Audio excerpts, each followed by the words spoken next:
Bienvenue encore une fois à notre webinaire InWin, donc avec en question et en présentation les 11 scénarios pour développer vos ventes en ligne. Donc les questions que vous aurez pourront être posées via le chat.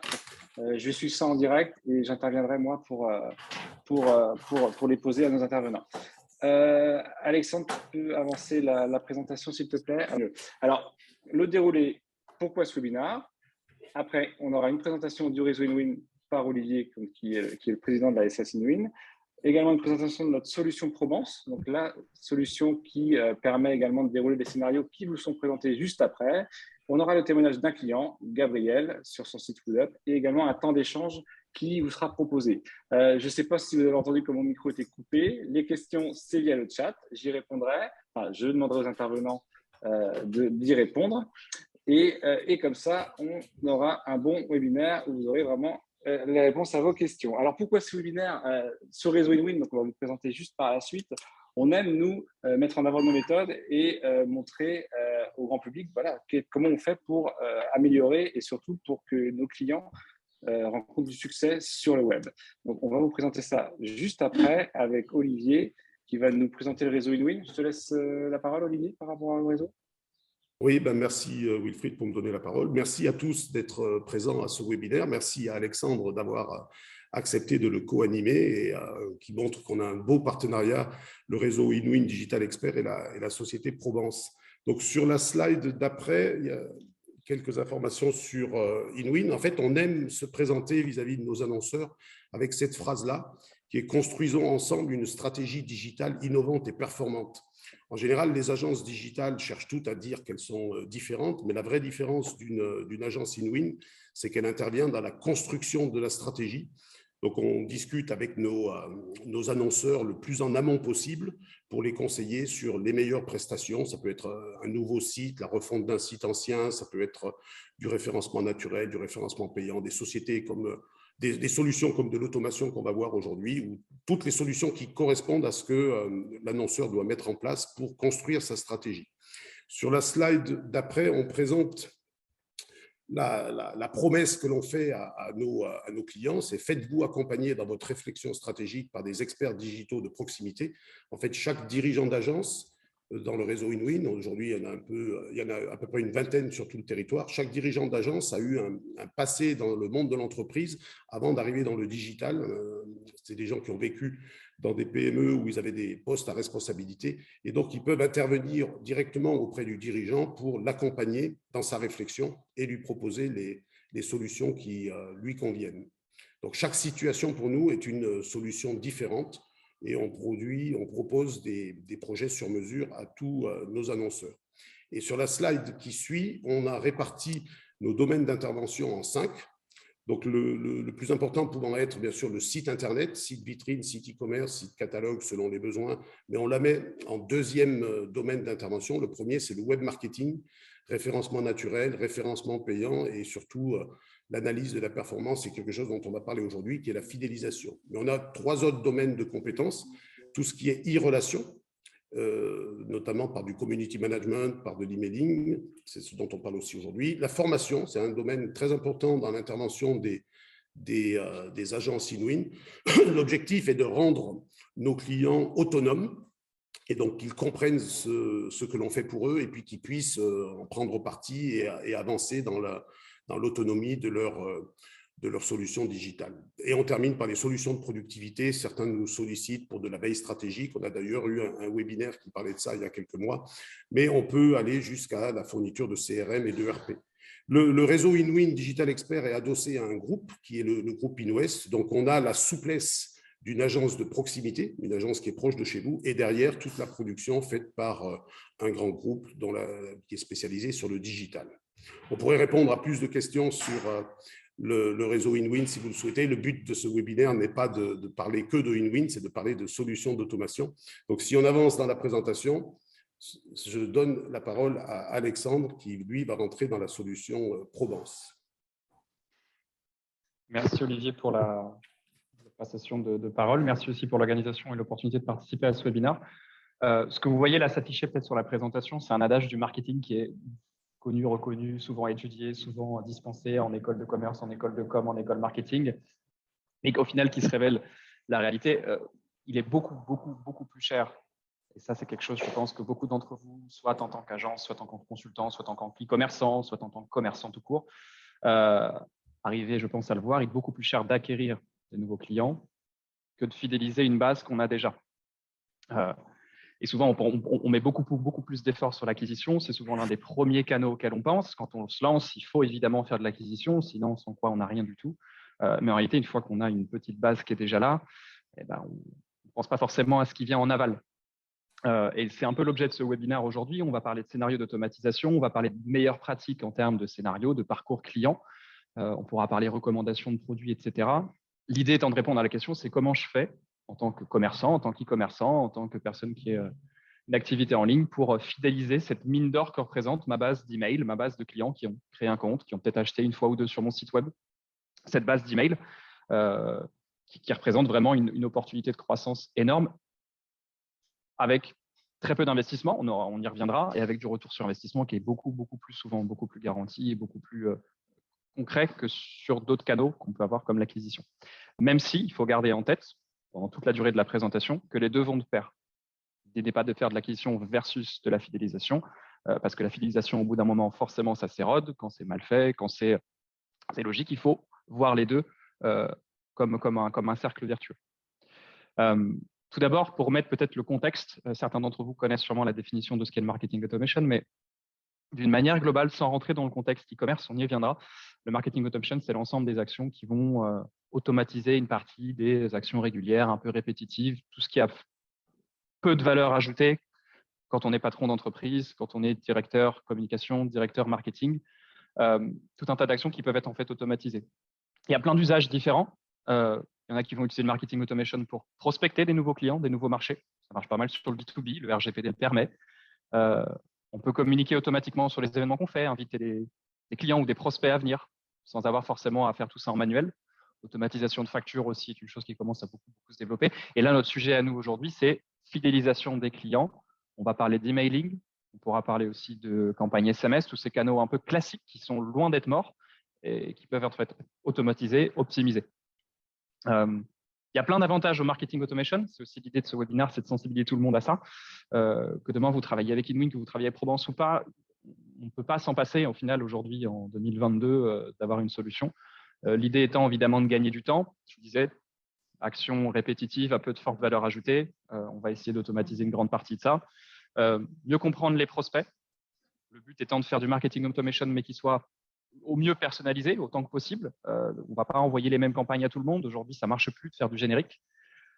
L'idée étant de réduire le cycle de vente, évidemment, d'augmenter les paniers moyens, d'augmenter le rythme de commande, de combiner aussi ça dans une stratégie qui soit globale, c'est-à-dire que on a souvent, nous, chez Probance, on aura peut-être l'occasion d'en reparler au moment du chat, mais des clients qui ont plein d'outils différents pour aller communiquer avec leurs prospects, avec leurs clients, qui ne sont pas forcément corrélés les uns aux autres. Les statistiques, la stratégie, le visuel, tout, c'est un peu décorrélé les uns des autres. Et au final, on arrive sur une communication qui est plus du tout unifiée, où le client est un peu perdu. Évidemment, qui dit marketing automation, qui dit marketing tout court, dit reporting, dit analyse au moment de la performance.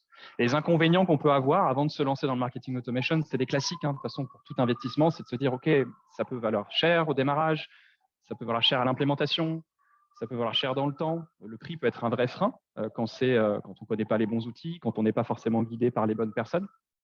Il y a une offre qui est énorme sur le marché du marketing automation. Il y a un partenaire qui pousse sur les arbres toutes les semaines. Donc, c'est très difficile de faire son choix. Quand on a fait son choix ensuite, la question, c'est la mise en place. Souvent, la mise en place peut être très chronophage. Soit on décide de tout internaliser. Dans ces cas-là, ça peut prendre des mois, ça prend des ressources en interne. Quand on n'a pas de ressources en interne, on peut faire appel à des ressources externes. Et là, ça peut vite exploser aussi les coûts. Une fois qu'on a décidé ce qu'on allait faire, au final, il faut avoir des connaissances pour la mise en place, pour bien le faire, pour bien le paramétrer. Parce qu'une fois que c'est automatique, évidemment, l'idée, c'est que ce soit bien paramétré au démarrage. On peut toujours ajuster les curseurs sur nécessaire, mais ça nécessite aussi derrière du suivi, de l'accompagnement, de l'optimisation en continu. Parce que ce qui est vrai aujourd'hui, si j'active quelque chose aujourd'hui au 23 juin, est-ce que ce sera toujours vrai pour mes clients dans 6 mois, dans 12 mois, dans un an, sur mon marché, sur mon évolution?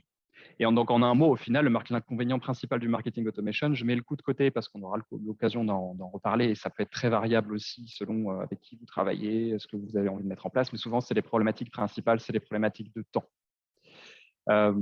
Chez Provence, nous, c'est quelque chose qu'on a, je pense, assez bien compris. On travaille depuis quasiment 20 ans aujourd'hui avec des PME, essentiellement des TPE. Et en fait, on a remarqué que les besoins en marketing automation, les scénarios de parcours client, les besoins étaient souvent les mêmes, étaient souvent récurrents. Là, on est sur des scénarios qui sont très e-commerce. Évidemment, le marketing automation, comme on l'a dit plus tôt, va s'appliquer à d'autres domaines avec d'autres scénarios.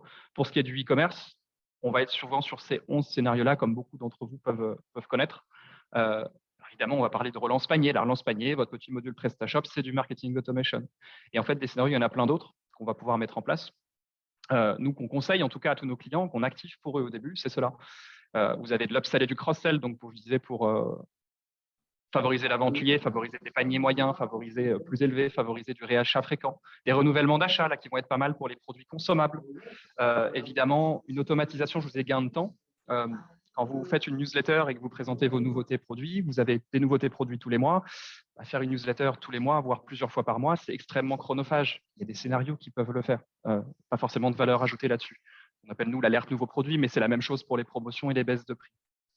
Donc, on ne rentrera pas dans le détail de ces 11 scénarios-là. Si vous voulez le faire, il y aura le chat est là pour des questions. Vous pourrez revenir sur la présentation ou contacter directement. Mais ça, vraiment, c'est les scénarios meilleures pratiques qu'on conseille d'activer, nous, à tout le monde, que ce soit avec Provence ou pas. Un site e-commerce ne peut pas s'en passer. Évidemment, à la marge, vous pouvez créer des scénarios derrière. Il y a forcément un business model qui est différent, un marché, des clients, on a envie de communiquer différemment. On reviendra avec l'exemple de WoodUp. Et chose qui est très importante, c'est qu'il faut bien distinguer ce qui est marketing automation, donc les scénarios qu'on a ici, et la partie newsletter que tout e-commerce va continuer à faire. Malgré le fait qu'il y ait une solution d'automatisation, tous les clients, notamment les clients Provence, font tous quasiment de la newsletter. Le but, c'est d'avoir les deux centralisés. Et là, ça a des composantes emailing bien précises, hein, mais la délivrabilité des emails, qui sont peut-être des notions que certains regardent quand ils envoient leurs envois, la contrainte de pression marketing, comment je fais? Là, j'ai 11 scénarios, 12, 13, 15 scénarios qui tournent en automatique, je fais de la newsletter à côté. Quel est le risque pour ne pas spammer mes clients? Comment je fais pour ne pas leur envoyer trop souvent des mails? Comment je fais pour leur envoyer un truc qui sera intéressant pour eux? Toutes ces composantes-là, évidemment, sont prises en charge dedans. Ce qu'on a souhaité aussi avec Inuit dans ce webinaire, c'était vous présenter un cas client, parce que là, on parle beaucoup de théorie, et la théorie, on peut en parler pendant très longtemps, mais c'est toujours plus parlant d'avoir un retour d'expérience. Donc, on a voulu prendre le cas d'un client WoodUp, qui est un client Inuit aussi, un client qui utilise Provence depuis quelques mois. Et l'idée, c'était de voir quelle était l'évolution entre l'année dernière et cette année, quelle stratégie a été mise en place, quels scénarios sont utilisés par Gabriel, qui prendra la parole juste après, et qu'est-ce qui se passe concrètement une fois que tout ça s'est activé. Donc, le site WoodUp, je vous invite éventuellement à aller regarder dessus, à taper l'URL dans le site. Je vous ai mis un visuel sinon. Gabriel, merci de prendre le temps de ton temps pour être disponible sur ce webinaire. Est-ce que déjà, pour contextualiser tout le monde, certains vont aller regarder le site, peut-être certains non, mais que tu nous expliques un petit peu l'activité en ligne de WoodUp, comment vous êtes structuré aujourd'hui? D'accord. Donc, bonjour à tout le monde. Merci effectivement de m'inviter à cette webinaire. C'est toujours aussi intéressant d'échanger, de croiser un peu le regard sur ces questions. Très rapidement, WoodUp, c'est un site de vente en ligne créé par la société Les Vignes, pour laquelle je suis responsable commercial en 2015. Les Vignes, c'est une activité du bois. On commercialise des produits en bois, soit en fabrication directe, soit en négoce. Et historiquement, on est plutôt sur une activité en B2B. En 2015, on a décidé d'aller changer un peu notre stratégie de distribution et de se positionner en B2C via la création d'un site internet sur fond PrestaShop. On a lancé le site a eu plutôt de bons retours. Donc à partir de 2019 de mémoire, on s'est fait accompagner par Inwin pour de l'acquisition, pour faire quoi ce que tu dis. Première démarche, c'est essayer d'augmenter notre trafic. Donc stratégie d'acquisition SEO, SEA. Stratégie plutôt payante, et fin d'année dernière, lorsqu'on a commencé à définir la stratégie pour cette année, s'est posé la question de l'automation et de tout ce qui est newsletters, parce qu'effectivement, historiquement, nous n'étions pas dans cette culture-là, et on avait un peu une lacune pour avoir un déficit en termes de stratégie d'accompagnement client et de relations client-fidélisation. Donc, c'est à ce moment où on s'est posé cette question de comment aller un peu plus loin avec nos clients, et donc on a fait appel à vous. Sur l'activité, très rapidement, lorsque vous êtes sur le site, pour certains, on vend des escaliers, on va schématiser. Donc, on est sur un produit un peu encombrant, peu de e-commerçants le font. On est sur des paniers moyens qui vont entre 600 et 700 € à peu près. des contraintes de livraison et évidemment, lorsqu'on achète un escalier, il y a très peu de chances d'avoir de l'achat redondant. Donc, la démarche pour nous n'était pas tant de la fidélisation, était plutôt de comment on accompagne au mieux nos clients, comment on les rassure sur un produit qui est un peu différent de ce qu'on peut trouver chez d'autres commerçants. Je ne vais pas rentrer dans le détail, voilà. Si besoin, on pourra échanger dessus. Et ça fait écho avec la question d'après, justement, avant que ton agence commence à te parler fidélisation, emailing, newsletter, marketing automation, vous faisiez quoi concrètement avant pour essayer d'avoir un petit peu de redondance, un petit peu de cross-sell? Parce qu'il me semble que le site est divisé en deux catégories. Il y a des professionnels, il y a un potentiel vraiment de réachat assez fréquent, et les particuliers qui, effectivement, le potentiel est plus limité, mais qui existent. Qu'est-ce que vous faisiez avant? De toute façon, la réponse va être très courte, on ne faisait rien. Enfin, voilà, un client qui achetait chez nous, on l'accompagnait dans l'acte d'achat si besoin. Éventuellement d'un côté technique le post-achat, mais on n'avait pas de démarche sur comment les faire revenir. Et ce que tu soulignes, évidemment, c'est là où nous, on avait trouvé un axe de nouveau de clients ou de chiffre d'affaires aussi, c'est la clientèle professionnelle qui, elle, peut être dans une démarche un peu différente. Donc, on va faire bref, hein, mais professionnels, on connaît tous des auto-entrepreneurs qui font un peu tout en termes de travaux et qui peuvent être amenés à poser des escaliers. Et dans ce cas-là, on trouvait intéressant de dire, écoutez, plutôt que de perdre une demi-journée, aller chez un distributeur d'escaliers et bloquer votre véhicule, achetez vos escaliers chez nous, on vous livre sur le chantier. Et une fois que c'est bien passé, pourquoi on ne devient pas finalement votre fournisseur d'escaliers là-dessus? Donc c'est un peu ça notre problématique ou notre point d'entrée sur la fidélisation. Ensuite, il y avait un deuxième volet qui nous semblait intéressant, c'est comment l'outil Probance peut nous aider aussi à finalement accompagner la réassurance de nos clients, on va dire plus particuliers, qui eux auront peut-être des craintes parce que panier moyen assez élevé, parce que parfois on va rentrer dans le détail, mais on fait des escaliers sur mesure, donc il y a du délai. Voilà, comment on rassure nos clients sur cet accompagnement, sur cet achat. Et là, on s'est aperçu que c'était toujours un peu les mêmes questions qui revenaient. Donc là, ça fait plutôt écho à ton introduction sur c'est des tâches répétitives. Alors, finalement, à valeur ajoutée parce que derrière, on va avoir une vente. Et finalement, on va redire toujours un peu les mêmes choses. Donc, on était intéressés, nous, d'avoir une automation sur cette partie d'assurance. OK. Je te laisse, s'il y a besoin de préciser certains points, tu me dis. Non, c'est très bien. Puis il y aura les questions, on pourra discuter en direct. Mais justement, donc, si je me souviens bien, vous avez commencé à activer les campagnes en janvier 2022 avec Probance. Concrètement, qu'est-ce qui tourne aujourd'hui? On a vu les 11 scénarios un peu classiques du e-commerce. Tous ne sont pas activés sur GoodUp, clairement. Je pensais au resell des produits consommables. Le potentiel est limité. Qu'est-ce que vous faites aujourd'hui depuis? Alors, du coup, je pense que c'est important, tu l'as dit aussi dans ton introduction, au moment de dissocier la partie newsletters de la partie automation. Donc, encore une fois, l'automation, on se sert beaucoup, nous, pour de la réassurance. C'est-à-dire qu'on a poussé finalement le parcours d'accompagnement, donc le welcome, en plus des mails PrestaShop.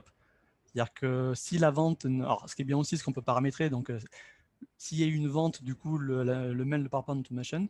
Mais en revanche, s'il n'y a pas de vente, à J+2, J+5, J+6, à chaque fois, on envoie un élément de réassurance. Ensuite, évidemment, tout ce qui est cross-sell, on a essayé de le pousser par rapport à des produits complémentaires. Donc, on vend des escaliers, mais pourquoi vous n'avez pas acheté aussi votre vernis, votre peinture? Alors, soit au moment de l'achat, parce que peut-être vous l'avez oublié, dans ce cas-là, on vous met un code pour ne pas avoir des frais de port dessus, ou alors un mois ou deux après l'achat, en disant, maintenant, vous avez installé votre escalier, peut-être qu'il est temps de se poser la question du vernis. Donc là, on se sert plutôt ce qui est cross-sell. Du resell, honnêtement, ce n'est pas celui qu'on va utiliser. Resell date d'anniversaire aussi, hein, on a du mal à offrir un escalier à date d'anniversaire, sauf si derrière on met en place des codes promo, mais pour le moment on n'est pas sur cette optique-là. Je crois que j'ai fait un peu le tour des différents scénarios. Évidemment, après tout ce qui est nouveaux produits, campagne promotionnelle, donc ça c'est assez intéressant parce que du coup, dès qu'on met une promo, on sait que derrière, les clients qui ont navigué sur le site, qui sont inscrits, vont recevoir l'information. Donc, je crois que j'ai fait un peu le tour des principaux scénarios qu'on utilise. OK. Et ça tourne sur quel canal? Parce qu'on parle beaucoup d'email depuis tout à l'heure. Ouais. Il y a d'autres canaux disponibles dans Probance. On a parlé du SMS, mais il me semble que sur GoodUp, ce n'est pas encore le cas. Non, tout à fait. Alors, le SMS, notamment, c'est un point que tu avais mentionné. Hein, on avait un souci aussi de ne pas vouloir mettre trop de pression sur nos clients. Donc, pour le moment, on a écarté le SMS. En revanche, on était plutôt, nous, sensibles au pop-up qui viendrait s'ouvrir sur le site. Donc, c'est ce que vous appelez, vous, notification. Où là, effectivement, pour le moment, on vient pousser un produit qui est, par rapport à l'habitude de navigation du client, qui pourrait l'intéresser. Donc là, c'est un pop-up… c'est du visuel sur le site. Tout à fait, oui. En me disant, bah, tu as vu ça, ça, ça, bah, peut-être que ça peut t'intéresser. En gros, l'idée, elle est là. On pourrait aller un peu plus loin, pour le moment, on ne l'a pas testé. On pourrait aussi pousser de la promotion. C'est-à-dire en disant, ben voilà, tu as navigué sur tel produit, ah ben celui-ci est en promo. C'est une piste que pour le moment, on l'a pas exploré, mais ça fait partie peut-être pour la fin d'année d'aller tester un peu ce canal-là. Ok. Donc, oui, pour résumer, donc email et notification. Ok. Ouais, qui sont avec le SMS les 3 principaux de toute façon, et sachant que on va pas mettre la charrue avant les bœufs, la plupart du temps, on n'active jamais tous les cadeaux d'un coup, ça fait beaucoup. Généralement. J'ai juste une question d'une personne qui m'écoute de la stratégie social média. C'est ça que je te coupe là, Alexandre, parce qu'on est pile poil dans ce domaine-là, mais peut-être que les autres questions, on les fera à la fin. Mais en tout cas, celle-là, est-ce que Gabriel peut y répondre, ou toi? La question était exactement. Le quid de la stratégie social média au niveau de Provence. C'est une question du coup, à qui s'adresse la question? Est-ce qu'elle s'adresse à à qui s'adresse la question? J'ai du mal à comprendre le sens de la question pour l'instant. À mon avis, on y revienne peut-être à la fin. On y reviendra si la question est précisée en fin de webinaire. Là, je répondrai à côté 100%. So would up, mais on y reviendra plus tard. D'accord. Du coup, oui, je reviendrai plus tard. Oui. Okay. Et justement, pour que Provence fonctionne, on ne rentre pas dans les détails techniques, mais évidemment, ça nécessite de la donnée, parce que faire de la personnalisation, il faut savoir à qui on parle derrière et qui est intéressé par quoi. Il faut ensuite mettre en place des scénarios. Si certains d'entre vous, dans le webinaire, ont déjà essayé de mettre en place des scénarios autres que par un simple petit module qu'on installe, sauront que c'est extrêmement chronophage. Pour vous, ça a représenté quel boulot au démarrage? Pour toi, pour tes équipes, pour un webmaster éventuel, d'activer tout ça? Oui, alors, le boulot, finalement, il y a 3 temps. Hein. Il y a la partie un peu négo et discussion en amont qui est importante, parce que c'est définir un peu. Parce que même si vous proposez des packages, voilà, c'est comment une PME, avec en plus un marché un peu spécifique, pouvait s'intégrer. Donc, le premier travail, c'était vraiment redéfinir nos besoins et voir ce que Provence pouvait apporter. Une fois que tout ça a été calé, il y a vraiment la partie, je dirais, plus technique. Donc là, pour nous, ça c'est confortable, hein, parce que c'est vos services qui ont pris la main dessus. Donc d'un point de vue, alors là encore, on ne va pas rentrer dans les détails, mais paramétrage technique et aussi paramétrage des templates. Donc tout ça, nous, on n'a pas voulu s'impliquer, si ce n'est quand même de comprendre comment ça fonctionne. C'est-à-dire que le jour où on a besoin de créer un nouveau scénario, un nouvel newsletter, qu'on ne soit pas non plus dépendant de vous, entre guillemets. Donc il y avait une première phase où vous avez proposé quelque chose, nous, on nous a montré comment on fait, et après, on s'approprie le résultat. Et une fois que la partie vraiment technique, je pense, qui pour vous peut-être le plus technique, c'est vraiment la synchronisation d'étapes PrestaShop, comment vous faites remonter les informations. On avait, nous, une logique en plus de deux catégories de clients, donc des pros et des particuliers, donc avec un affichage différent et donc des prix différents. Donc là, c'est vraiment... Bon, pour nous, c'était assez confortable. Pour vous, a priori, c'était la question un peu plus technique, un peu plus sensible. Et vous avez trouvé une solution. Une fois que tout ça s'était mis en place, en gros, on va dire de mi-décembre à mi-janvier, je crois que ça a pris un gros mois, on va dire, pour mettre ça en place. On a pu lancer les premiers scénarios à deuxième quinzaine de janvier. Je crois que la mise en œuvre est voilà. Oui, je me souviens, Blandine nous avait expliqué cette histoire de notion de prix. Évidemment, et pour certains dans le webinaire ou certains qui vont le regarder en streaming ont un site avec du contexte B2B, B2C, des prix hors taxe, des prix TTC, des groupes clients PrestaShop ou autres, hein, parce qu'on parle beaucoup de PrestaShop tout à l'heure, mais ça peut être la même chose sur Shopify. Vous envoyez un mail à un professionnel avec les prix TTC qui ne sont pas du tout les tarifs négociés. Bon, le marketing est très limité. Le client va se dire, mais c'est extrêmement... C'est des choses qu'il faut évidemment prendre en place dans des scénarios, et c'était important aussi parce que quand on est sur des gros paniers, évidemment, si le prix on tape à côté, c'est... Ouais. Donc il y a eu toute cette phase un peu d'ajustement, mais qui était normale, hein, c'est des ajustements techniques qui, du coup, une fois que tout était validé de vos côtés, en un point de vue technique et de notre côté, d'un point de vue marketing, en data, après, voilà. Et derrière, une fois que ça a été lancé, il n'y a pas eu de GE, il n'y a pas de souci. Enfin, on n'a pas eu derrière, oups, on en allait trop vite, ou alors le prix n'est pas le bon. Enfin voilà, c'est une fois que tout a été validé, ça peut partir. Et justement, ça fait quoi la question d'ici? Finalement, qui sont tes interlocuteurs chez Provence aujourd'hui? Du coup, alors il y a toi. Il y a toi donc en amont, hein, sur une phase importante, hein, la définition des besoins. Est-ce qu'on est sûr que la solution Provence s'adapte à nos besoins? Donc c'est vraiment cette phase-là en amont qui est importante. Je trouve que c'est important parce que même si on achète des projets clés en main, il est toujours intéressant pour une PME, TPE de voir comment ce clé en main peut s'adapter aussi. Donc voilà, c'est cette partie, je pense, c'est essentiellement le gros de notre échange, c'était ça, sur cet aller-retour entre ce que vous proposez vous et ce que nous, comment on peut s'intégrer, comment vous pouvez vous adapter à notre demande. Après Blandine, effectivement, pour tout ce qui est aspect technique. Donc là, on rentre sur une autre casquette. Hein. C'est plus pour les gens qui maîtrisent les bases de données, Sage, enfin, bases de données, tout court, PrestaShop, et table, le SQL. Et une fois que tout ça a été validé, maintenant on est sur une approche un peu plus stratégique. Donc on fait des points tous les trimestres à peu près, avec un interlocuteur qui s'appelle Hugo de chez Provence, qui lui prend un peu de recul par rapport à ce qu'on peut faire, qui nous aiguille sur nos pratiques, sur la façon notamment, est-ce qu'on envoie trop ou pas assez de newsletters, est-ce que nos newsletters sont bien construites, est-ce que nos images sont pertinentes. Donc on fait un point tous les trimestres, et bien sûr, évidemment, en cas de souci, on a deux portes d'entrée, un aspect plus technique, avec un support technique, où là on envoie des demandes, et en général c'est résolu assez rapidement, pour un délai tout à fait convenable. Et après, lorsque c'est plus des questions un peu plus stratégiques, là aussi par mail, Hugo répond si besoin, sans forcément prendre rendez-vous téléphonique, hein, c'est juste des échanges, un avis partagé, un croisement de regards. Oui, c'est ce qu'on se disait tout à l'heure en tout début de présentation. On active des choses au début, mais 6 mois plus tard, on peut essayer des choses, on peut tester. L'A/B test, pour certains qui connaissent la notion d'A/B test est hyper importante. Il y a un besoin de suivi. On ne peut pas se partir du principe qu'on active quelque chose au 23 juin et que ce sera vrai ad vitam aeternam, mais effectivement, ça nécessite du suivi. Ouais, tout à fait. Okay. Et parlons un peu des résultats, du coup. J'ai mis quelques stats derrière. Qu'est-ce que vous avez observé depuis janvier? Les taux d'ouverture sont exceptionnels. Alors là c'est sur les scénarios. Voilà, je te laisse, et Hugo aussi, je laisse plutôt Hugo se prononcer là-dessus. C'est vrai qu'on part d'une page blanche, donc c'est vrai qu'on a du mal à comparer ou dire est-ce qu'on est bien, pas bien, est-ce qu'on peut améliorer. A priori, oui, il semblerait qu'il y ait un consensus sur, même si on peut se dire, ben non, la personne achète un escalier, une fois qu'elle a acheté un escalier, est-ce qu'elle rapidement elle va pas se désinscrire? Très honnêtement, voilà, moi j'avais un peu quand même cet a priori, hein, c'était a priori de départ, et finalement, non. On s'aperçoit qu'on est sur des taux d'ouverture de l'ordre de 30% en moyenne, je crois. Je ne sais pas si tu as pris sur les scénarios. Ici, c'est scénarios. Sur les moi, j'ai un peu. J'ai pas regardé sur les newsletters, c'est toujours un petit peu moins élevé. Ouais, c'est logique. Moi, ce qui m'intéresse, la revanche, là où je regarde, moi, c'est cette évolution. C'est-à-dire qu'au bout de 6 mois, est-ce qu'on n'a pas un taux d'inscription qui est de plus en plus fort, qui voudrait dire qu'on harcèle un peu trop nos clients, et en fait, on s'aperçoit qu'on est relativement stable dans le temps. Donc, le rythme est bon pour le moment. Le chiffre d'affaires, effectivement, on a des paniers qui sont concrétisés, abandonnés.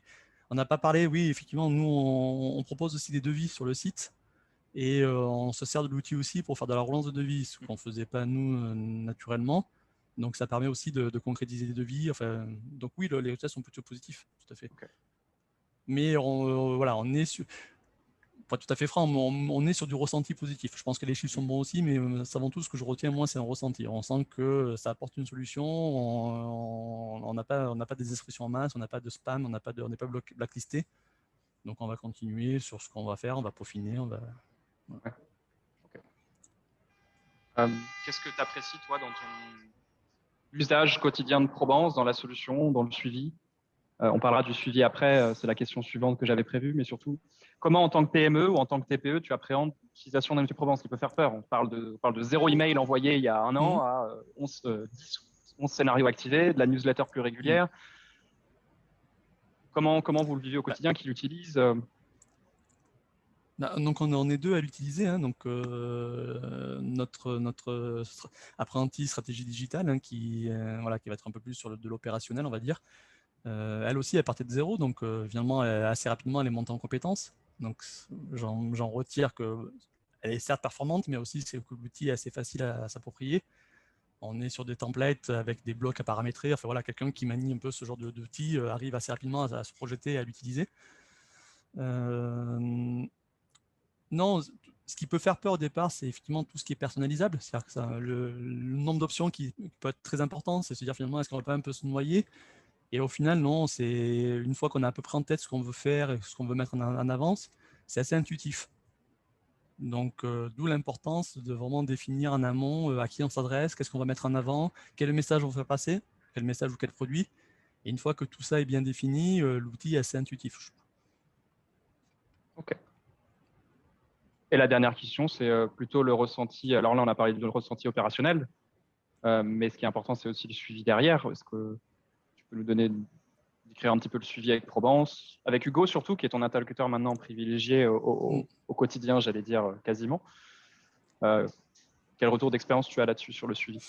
Moi, le suivi, alors, nous, notre volonté dès le départ, hein, c'est quand même qu'on soit assez rapidement autonome sur le logiciel, et qu'on soit vraiment dans une logique de suivi, soit en cas de coup dur, c'est-à-dire voilà, on ne comprend pas, Il n'y a aucun mail qui est parti, qu'est-ce qui s'est passé, est-ce que c'est un problème technique de chez vous, est-ce que c'est un problème de chez nous, ou d'un point de vue plus stratégique. Et dans les deux cas, ça s'est présenté.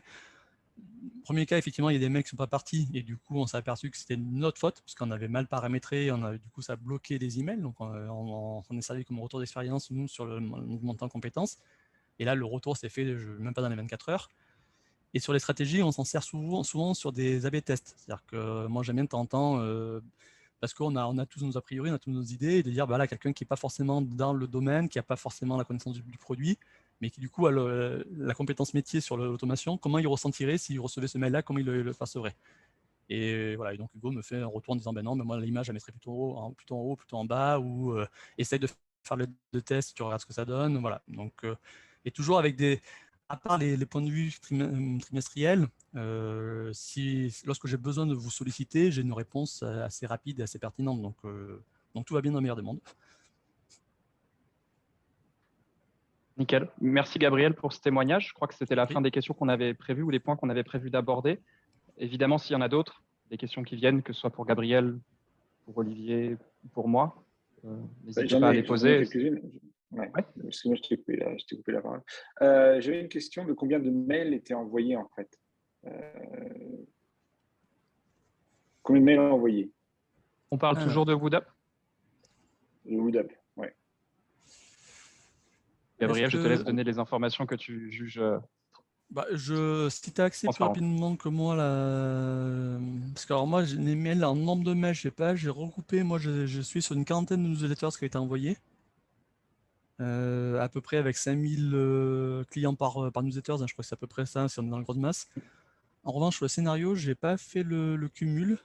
Je ne sais pas si toi, tu as accès plus rapidement que moi sur cette question. Ouais, je vais avoir accès. La question, simplement, c'est vraiment purement combien de volume d'envoi WoodUp a fait depuis janvier, vraiment en purement nombre d'emails je pense que c'est ça, le nombre d'emails envoyés depuis le début de l'année, par exemple, de voir à peu près au niveau volume ce que ça représentait. Alors, en fait. Moi, je serais sur 98 000 messages sur un mois, mais je pense que dans les messages, il doit y avoir les notifications aussi. Ouais. Il y a toutes les campagnes ici. Ouais, toutes les campagnes de notification. Alors après, s'il y a besoin, je peux rechercher le... Ce qu'on peut retenir, c'est que vous êtes à pratiquement 100 000 messages envoyés chaque mois, ce qui serait totalement impossible à faire sans une solution automatique et sans une solution intelligente comme celle que Probance propose. Il y a deux volets. Il y a le volet personnalisation, il y a le volet temps. Les clients qui viennent chez Probance viennent soit l'un, soit l'autre, soit pour les deux. Et alors évidemment, il faut prendre en compte qu'il y a la fameuse notification sur WoodUp qui est activée. On ne parle pas de 100 000 emails envoyés à 5 000 clients, parce que là, WoodUp, je pense que les taux de désinscription, Gabriel, seraient tout à fait bien au-delà de ce qu'on a. Évidemment, là, c'est de la notification qui est pour le visiteur, donc en fonction des volumes. Et sur les clients Probance, ça varie énormément. Donc, généralement, ça dépend. Votre contrainte de pression, elle est à combien? La contrainte de nombre d'emails maximum par client, on peut calculer comme ça, parce que c'est souvent ça. On a une campagne par jour, c'est ça, et 3 par semaine. Ça, c'est une information importante. C'est combien d'emails maximum la plateforme Probance envoie, parce qu'on parle de scénario automatique. On parle de newsletter à côté que Gabriel fait, que vous faites aussi en interne. Si moi, je reprends l'exemple classique, c'est mon anniversaire le 23, que j'ai fait un panier abandonné hier, que vous avez une recommandation de nouveauté à me présenter, qu'il y a une alerte promo sur un produit que j'ai vu la semaine dernière et que vous faites votre newsletter aujourd'hui. Je reçois 5 mails le 23 juin, je me désinscris, c'est sûr. Donc ça, c'est contrôlé grâce à la contrainte de pression qu'on a paramétrée ensemble au début pour WoodUp, à 3 campagnes par semaine par client maximum. Et là, je prends en compte scénario et newsletter. C'est vrai qu'un client qui ne fait aucune action sur le site web ne reçoit que la newsletter. Un client qui va faire plein d'actions qui vont déclencher les scénarios ne recevra que 3 emails et évidemment une par jour. Au-delà, ça ferait beaucoup. Ça permet éventuellement de répondre à la question. Sur le nombre d'envois d'emails, je ne sais pas si c'est parlant. Ça dépend de la base client. Ça dépend de ce qu'on une autre question qui va un peu plus loin, c'est quel a été le retour de commande sur ces 98 000 emails? Ce n'est pas 98 000 mails, c'est en messages dont une grande partie sont en notification et les autres en mail. Mais c'est ce que vous aviez montré dans la slide sur la part du chiffre d'affaires qui a été faite cette année. Je vais revenir dessus. En fonction des mois, on a regardé les statistiques avec Gabriel, entre 20 et 25% du CA qui est généré par les campagnes Probance. Et là, je mets tout dedans. Notification et email, marketing automation, newsletter. C'est quoi juste là-dessus la méthode pour affecter une vente ou ne pas affecter une vente? Quand tu dis que 25% dedans, c'est 25% des gens qui reçoivent. C'est quoi? C'est le dernier tracking? En fait, ça va dépendre. On a des clients qui vont avoir déjà une idée de quel modèle d'attribution ils veulent. On a des clients qui vont être sur du 7 jours. Évidemment, là, on n'attribue pas des ventes à Probance sur un client qui aurait reçu aucune campagne. Mais de la même manière, Probance ne va pas s'attribuer un revenu sur une newsletter qu'un client n'aurait pas vue. Moi, vous pouvez m'envoyer 50 emails par jour. Si je ne les ouvre pas parce que j'ai une adresse poubelle, je peux acheter derrière 50 000 € par mois. En aucun cas, Probance dira, voilà, le client n'a pas été touché par la campagne en question. Et après, ça dépendra des clients. Il y a certains clients qui veulent du clic, certains clients qui vont vouloir mesurer en ouverture. Et du coup, dans le cas de WoodUp, c'est quoi qui est utilisé? Gabriel, il me semble que tu es sur de l'ouverture, je crois. Oui, sur l'ouverture et sur 7 jours. Ouais. C'est ce qui est généralement le plus classique, le plus demandé. D'accord. Donc la vente est affectée si la personne a ouvert et qu'elle a acheté dans les 7 jours. C'est ça. C'est ça. Donc, autre question, est-ce que je peux utiliser Probance si j'ai une activité de service? Tout à fait. On l'a vu au tout début de la présentation. Probance, c'est vrai qu'on a packagé des scénarios qui sont très e-commerce parce que c'est aujourd'hui la majorité de nos clients. On a historiquement aussi beaucoup de clients qui ne vendent pas de produits en ligne. Ça peut être des formations, ça peut être des médias qui vendent des abonnements. Ils vont pousser de la newsletter sur des articles. Ils vont vous pousser des articles de nouveautés dans votre catégorie favorite je vous parle de West France, par exemple. On a des agences immobilières. On a une société qui fait, par exemple, de la mise en relation entre des influenceurs et des marques. Et en fonction du profil de l'influenceur et de l'objectif de la marque, en fonction de sa campagne, on va les mettre en relation. Il y a des automations pour faire venir les influenceurs, les mettre en avant et les mettre en relation dans les deux sens. Donc, une société de service qui va vendre des services en ligne. Je ne sais pas ce qu'est l'activité derrière la question, mais tout à fait, on peut mettre des automations en place. Vous avez vu telle catégorie, vous avez créé un compte, vous avez essayé de nous contacter. On essaie d'onboarder les nouveaux inscrits, les nouveaux prospects. Une fois que vous êtes client, que vous avez peut-être acheté une formation ou un service, peu importe, et qu'est-ce que je fais pour nurturer tout ça, nourrir, augmenter derrière la transformation, le chiffre d'affaires, la récurrence, etc. Donc, tout à fait. Et ça termine un peu avec une autre question. Quel type de scénario, on me pose en question, quel type de scénario d'automation fonctionne en acquisition de leads hors e-commerce? Quel type de scénario tu peux mettre là-dessus? En acquisition de leads? De leads, oui. Hors e-commerce. Alors, Probance, ça dépend quel est toujours le terme derrière. Acquisition et fidélisation, souvent, moi, j'aime bien vraiment les séparer. Probance n'est vraiment pas une solution qui va aller vous chercher des nouveaux clients sur des gens qui ne vous connaissent pas.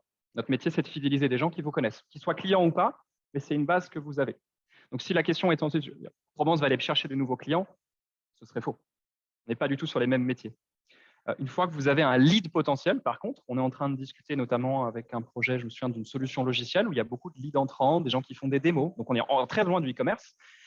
Et comment on fait pour transformer les clients qui ont fait une démo sur le logiciel? Comment, une fois que le client a fait son test, on fait en sorte qu'il signe? S'il n'a pas utilisé l'outil suffisamment, comment on fait pour… Donc, il y a plein de choses qu'on peut faire, mais à partir du moment où on a un lead qui est entré, un lead qui n'est pas identifié côté Probance, où on a 0 mail, 0 prénom, 0 numéro de téléphone, légalement, d'un point de vue RGPD, on ne peut rien faire. Je ne sais pas si c'est le sens de la question. Mais après, des scénarios, j'ai envie de dire, il n'y a pas de limite. À partir du moment où vous avez une donnée, une adresse mail, si on parle de mail, et quelque chose que vous voulez faire derrière en automatisation de campagne, on peut mettre le message qu'on veut, et sous la forme qu'on veut. Un mail, une notification, un SMS, une push notification, qui est aussi un autre canal, il y a plein de choses. L'acceptation des cookies par le visiteur est-elle indispensable pour les scénarios? Pas forcément. Pas forcément. La réponse est toujours à nuancer parce qu'en fait, ça va vraiment dépendre typiquement dans le cadre je reprends l'exemple d'un PrestaShop, de comment notre client derrière gère ses cookies. On n'a pas deux clients qui mettent les cookies dans les mêmes catégories, donc un client qui va tout refuser n'aura pas forcément les mêmes choses. Côté Probance, la technologie, elle est très peu basée sur le cookie. Le cookie est en fait la dernière roue du carrosse qui va nous permettre d'identifier un client qui serait revenu sur le site web sans s'identifier. Mais avant ça, un scénario d'automation va pouvoir partir quand un client est identifié sur le compte. C'est-à-dire que j'ai créé un compte aujourd'hui, je commence à faire, hop, il y a un petit mail de welcome qui va pouvoir partir. Pas besoin de cookies pour ça. Vous avez mon email, vous avez mon nom, mon prénom, vous savez que j'ai créé un compte, que je suis encore inscrit newsletter. Vous pouvez me faire partir du mail. Si je fais un panier abandonné, c'est la même chose. Je peux faire un panier abandonné. Généralement, en plus, PrestaShop, je reprends souvent l'exemple de PrestaShop, mais PrestaShop a des moyens d'identifier le client tout de suite automatiquement. Le cookie Probance, ce n'est pas le cookie du site web du client. Le cookie Probance n'intervient que dans le cas où vous cliquez sur un mail Probance. Et là, ça permet de cookifier un client pendant 3 mois, qui est la durée légale. Et là, le client peut revenir sur son PC, sur le site web, sans jamais se connecter à son compte. Il peut faire 50 paniers pendant les 3 mois. Probance saura que le client est revenu. Parce que là, on a le cookie Probance qui prend le relais, mais ce n'est pas le cookie du site web. Donc souvent, c'est une question qui revient souvent, mais en réalité, sur le trafic qu'on capte, les emails qui partent réellement et qui sont déclenchés, la partie cookie, elle est quasiment nulle. Autre chose, est-ce qu'on a des références avec des hôtels? Donc, hôtellerie plutôt haut de gamme, avec un tel mix pro et privé. Question de Henri là-dessus, qui doit avoir une cible en tête. Il faudrait que je cherche si historiquement, moi là, à Dachau, ça fait 3 ans que je suis chez Provence et je n'ai pas eu l'occasion de lancer des projets comme ça, mais je sais qu'historiquement, Provence, là, on s'est beaucoup spécialisé sur le e-commerce parce qu'on a une offre qui est très packagée pour ça et qui souvent répond à des besoins récurrents. Et ce qu'historiquement, on a bossé, je sais qu'on a bossé avec des agences de voyage. Il y a pas mal de relances là-dessus. Et donc, le contexte, il faudrait que je regarde si on a historiquement des clients là-dessus. Mais en tout cas, le contexte s'applique aussi totalement dans le service. Bien. Et également, si je suis intéressé par une démonstration de la solution Provence, comment je dois procéder? Olivier, tu souhaites répondre à la question? Oui, on a la réponse. Pour le oui, process. alors, ce que je propose, c'est que si quelqu'un est intéressé par la solution Provence et qu'il souhaite rencontrer l'agence Inwin la plus proche de chez lui, il trouvera ses coordonnées sur le site inwin.fr et le dirigeant d'agence prendra rendez-vous et fera un diagnostic de tout ce qui est mis en place en matière de stratégie d'acquisition, stratégie de fidélisation, comment le site se comporte, et saura voir si Provence est pertinent ou pas. En fait, le réseau Inwin, on a sélectionné Provence, comme le disait Alexandre, il y a beaucoup de solutions d'automation. On a sélectionné Provence comme notre partenaire référent en matière d'automation et on interviendra très vite conjointement, l'agence Inwin et les équipes de Provence, pour proposer la meilleure solution suivant la situation dans laquelle l'annonceur sera. Mais le plus simple, c'est de contacter l'agence Inwin la plus proche de chez lui et de faire un diagnostic complet de ce qui se passe et voir si Provence est pertinent ou pas à ce moment-là. Ça permet peut-être de rebondir avec la première question qui parlait des réseaux sociaux. Les réseaux sociaux peuvent servir beaucoup dans l'acquisition et aussi dans la fidélisation. Et là, je ne sais pas si, Alexandre, tu veux rajouter quelque chose sur la complémentarité des outils Provence avec ce qui se fait sur des réseaux sociaux, mais on parle quand même de 2 solutions un peu différentes. Oui, c'est un peu ce qu'on se disait tout à l'heure. Une solution de fidélisation, c'est essentiel. Si on ne veut pas mettre 100% de son budget sur l'acquisition, si on n'a pas forcément que l'acquisition coûte très cher, mais on ne peut pas non plus s'en passer. Si je ne fais rien avec ma base client actuelle, elle va s'éroder dans le temps à force de soit de ne pas avoir des nouvelles de ma part parce que je ne la travaille pas du tout. Je ne leur fais même pas d'email, même pas une newsletter ou j'en fais trop peu. Soit elle va se fatiguer parce que je vais envoyer en fait les mêmes mails à tout le monde sans prendre en compte qu'en fait le client il est venu hier, il a regardé tel produit, il est plutôt intéressé par ça sur mon site web, etc. Puis derrière, il n'y a pas forcément de scénario ni de prise en compte de ce que le client intéresse. Mais dans tous les cas, même si vous faites ça, logiquement, une base e-commerce va forcément s'éroder dans le temps. Le but de prendre une solution d'automation, c'est de pouvoir la faire perdurer, d'en tirer le maximum de cette mine d'or. Et sans acquisition, au bout d'un moment, vous arrivez à zéro naturellement. Et donc, les réseaux sociaux, le SEO, le SEA, toutes les stratégies d'acquisition sont bonnes et vont de pair avec l'automation. Et quand vous mettez du budget en acquisition, évidemment, il y a des notions de se dire, si j'ai acheté un client 4 € du clic, combien il me rapporte derrière? Déjà, est-ce qu'il a transformé? Est-ce qu'il est rentable? Et la solution d'automation permet de le rendre généralement rentable, voire encore plus rentable dans le temps. Donc, c'est des choses qui vont vraiment de pair ensemble. Je parlais du cercle vertueux tout à l'heure. Merci Alexandre. Merci Gabriel, merci Olivier, puis merci à tous les participants pour être venus avec nous aujourd'hui pour découvrir ces 11 scénarios. Le replay sera disponible sur notre site internet d'ici peu et également disponible auprès des différents dirigeants d'agence Inwin si vous voulez parler avec eux des solutions de marketing automation. Je vous souhaite une bonne fin de journée à tous. À bientôt pour un nouveau webinaire et bonne fin de semaine. Merci à tous.